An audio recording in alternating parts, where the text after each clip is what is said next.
अनुलोम विलोम जो कि नाड़ी शोधन है, ये हमारे शरीर को जो हमारा शरीर का टेम्परेचर होता है उसको बैलेंस करता है।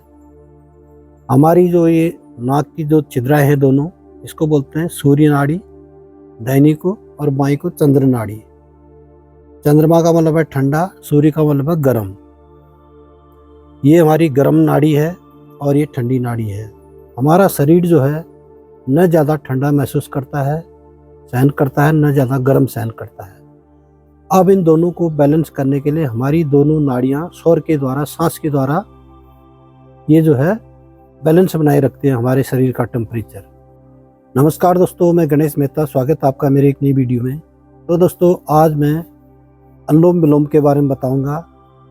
अनुलोम विलोम जो है सबसे बेस्ट प्राणायाम है। हमारे सभी प्राणायामों में सबसे बड़ा और सबसे अच्छा, और हर एक आदमी इस प्राणायाम को कर सकता है। और आइए आज मैं आपको बताता हूँ अनुलोम विलोम प्राणायाम के फायदे और तरीका क्या है इसका, और कैसे करना चाहिए हमें अपने दैनिक जीवन में, और कब करना चाहिए, कब नहीं करना चाहिए, और किस पोजीशन में करना चाहिए। ये सारी बातें बताऊंगा, आप ध्यान से देखें और सुनें।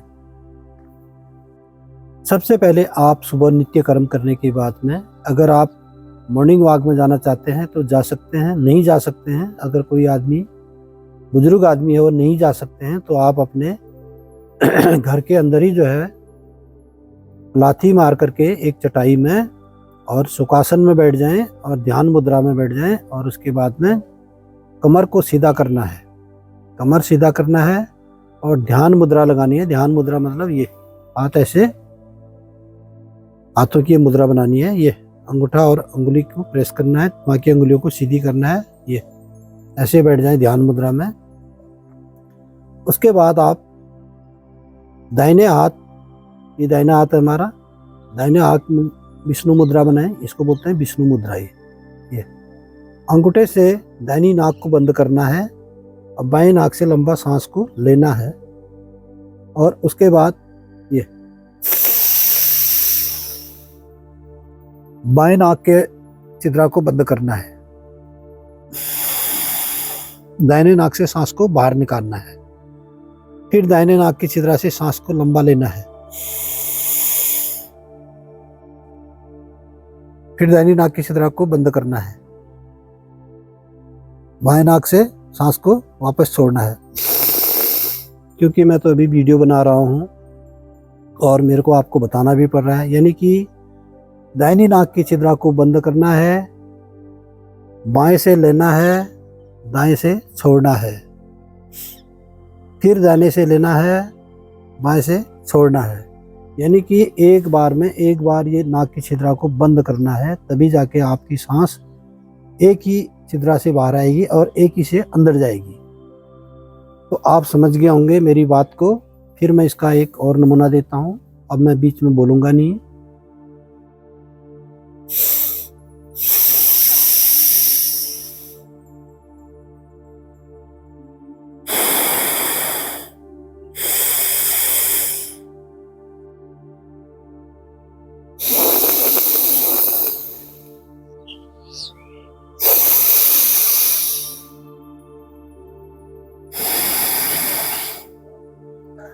जिस छिद्रा से आपने बाहर को सांस को छोड़ा है उसी से फिर वापस लेनी है, फिर इससे निकालना है, फिर इससे ही फिर ऊपर को लेना है, फिर इससे बाहर को निकालना है, फिर इससे ऊपर को लेना है, फिर बाहर को छोड़ना है, फिर लेना है, फिर छोड़ना है। ये क्रिया ऐसी चलती रहेगी। तो आप समझ गए होंगे। आप इसको आराम से 10-15 मिनट, आधा घंटा, पौना घंटा तक आराम से कर सकते हैं। मैं ज़्यादा देर की बात नहीं कर सकता हूँ, क्योंकि आदमी को इतना टाइम भी नहीं होता है और इतनी देर वो सुखासन में बैठ भी नहीं सकता है, थक जाता है। कई बार हमारा क्या होता है, हाथ थक जाता है, हम हाथ को इधर उधर, कभी इधर लाते हैं, कभी उधर लाते हैं। आप सबसे पहले ऐसा करें, ये कोहनी के नीचे अपनी इस हाथ को रखें, हथेली को रखें, और पहले से ही स्टार्ट इसी हालत में करें।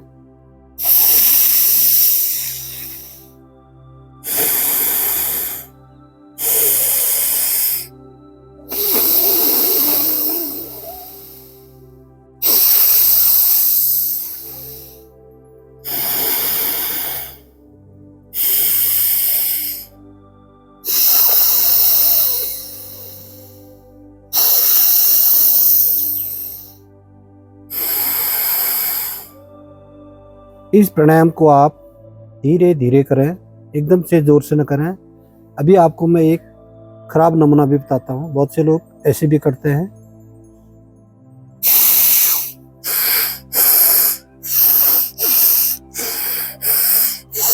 ये पूरे शरीर को भी हिलाते हैं और सिर को भी हिलाते हैं, ऊपर नीचे ऐसे करते हैं, और जल्दी जल्दी लिया नहीं उसे पहले छोड़ना, ऐसा नहीं है। तरीका यही है, धीरे से सांस को लंबी ले,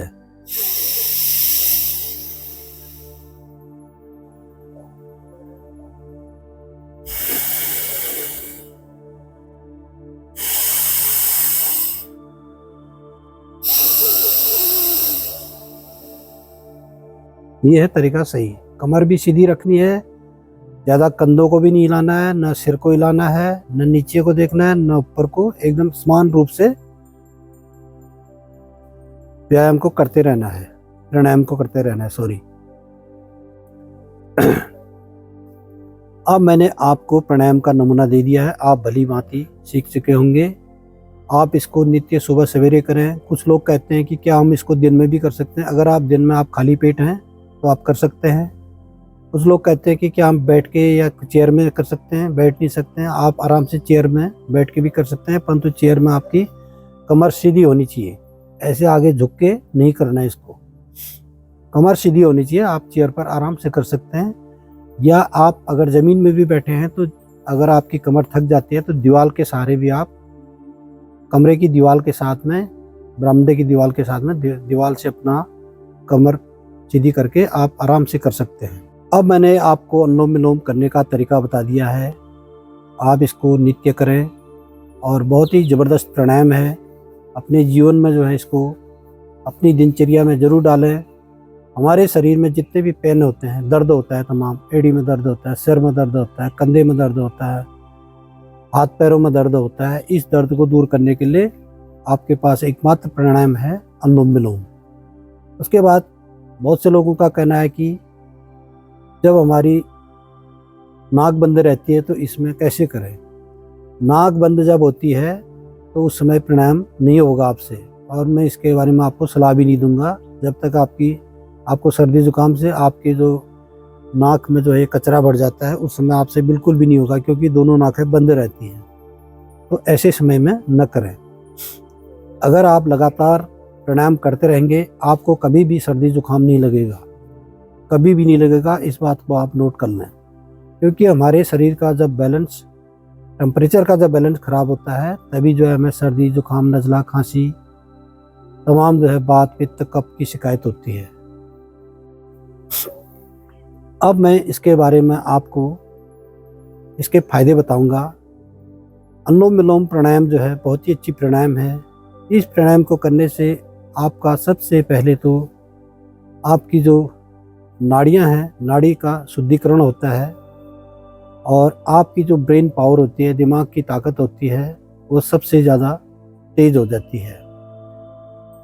हमारे कहने से आपको इतना पता नहीं चलेगा, जब आप खुद करोगे तभी आपको पता चलेगा कि मेरे अंदर कितना चेंज आ गया और मैं कितना महसूस कर रहा हूँ।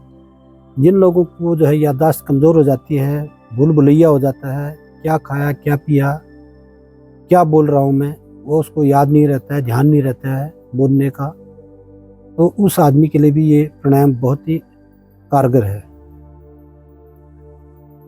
बाकी जो लोग कई ऐसी दिमागी बीमारी से होते हैं, जैसे पैरालिसिस होता है, मिर्गी के दौरे आते हैं, चक्कर आना होता है, और ज़रा सा कमज़ोरी में जो है आदमी को एकदम से आगे अंधेरा हो जाता है, ऐसे लोगों के लिए अनुलोम विलोम प्राणायाम बहुत ही कारगर है। आप इसको ज़रूर करें। जिन विद्यार्थियों को पढ़ने लिखने में मन नहीं रहता है, तमाम मन चंचल रहता है, उन लोगों के लिए भी ये प्राणायाम बहुत ही लाभकारी है। और जिन लोगों का शरीर में जो है हमेशा जो है आपको जो है, जिन लोगों को सर्दी जुकाम खांसी रहती है और टेम्परेचर आपका शरीर में जो है अप डाउन रहता है, उन लोगों को भी ये प्राणायाम ज़रूर करना चाहिए। ज़रा सी बात पर किसी को बुखार आ जाता है, कई बार ऐसा होता है गर्मी हो जाती है, कई बार सर्दी हो जाती है, और एलर्जी टाइप की हो जाती है, उन लोगों के लिए भी प्राणायाम बहुत ही फायदेमंद है। तो दोस्तों, मैंने आपको इस प्राणायाम के बारे में मोटी मोटी बातें बता दी हैं। इस प्राणायाम के बराबर कोई भी प्राणायाम नहीं है, सबसे पावरफुल प्राणायाम है। और आप इसको जो है, कोई इसमें इतनी ताकत भी नहीं है, आप आराम से कर सकते हैं। सब सांसों का खेल है। जितनी भी हमारी 72,000 नस नाड़ियाँ हैं वो सब जागृत हो जाती है, और हमारे दिमाग में जो भी नेगेटिव विचार होते हैं वो सब दूर हो जाते हैं। आप एक सामान्य व्यक्ति और एक अच्छे इंसान बन सकते हैं इस प्राणायाम को करने से। जो आपके अंदर राक्षसी प्रवृत्ति रहती है, गुस्सा होता है, टेंशन होती है, वो सब दूर हो जाएगी। आप इसको ज़रूर करें। वीडियो बहुत लंबी हो रही है दोस्तों, मैंने आपको मोटी मोटी बातें बता दी है। धन्यवाद। जय देव भूमि, जय उत्तराखंड, नमस्कार।